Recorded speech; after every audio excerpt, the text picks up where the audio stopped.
Let us learn arrays in Java. In Java, array is a reference type.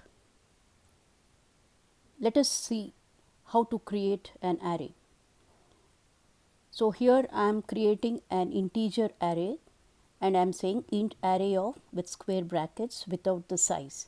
This becomes a reference. Then I say array equal to new int of, here I specify the size. So if I specify the size as 5, that means I can store up to 5 elements in the array. So what happens here? Array gets allocated in heap and the default values will be 0. So all 5 numbers will be 0 here because by default the values are assigned to array. But this is not a good practice, assigning the size by writing a constant value. Instead of that, I can use the keyword final to create a symbolic constant and I can assign it to the array. Final is the keyword to create symbolic constants in Java. Now, let us see what happens if I print the array. So, one way of printing the array elements is for loop, an indexed for loop. So, for int I equal to 0, I less than size, I plus plus, I am printing the array. Here indexing starts from 0. So, I go from 0 till the size of the array. Now, when I execute this program, the output I get is all zeros because 0 has been assigned to the array.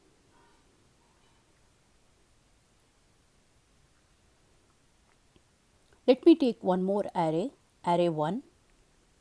Now what I am going to do is, I am going to assign the values directly to the array.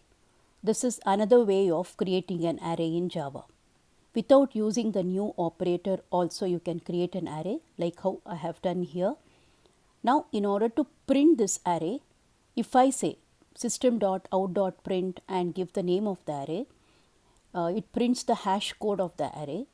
So in order to fix that error, what we will do is, we will call a method called toString that is defined in a class called arrays that will print the array in textual form.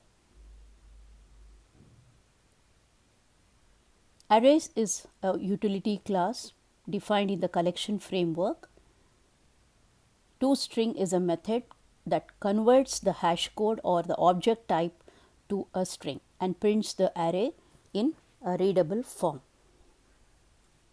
There is one more loop in Java which we call as a for each loop or enhanced loop. Let us see how to print the array using enhanced loop.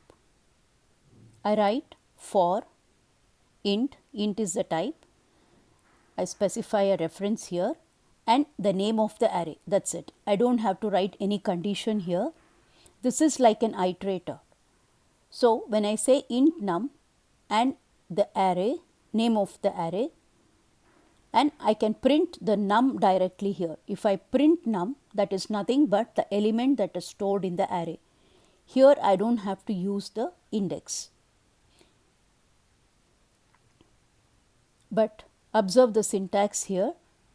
For int num, it is not semicolon, it is a colon. So this is the syntax to print an array without an index. So I am getting the output. Let us see what happens if I assign the size to the array as soon as we create the reference.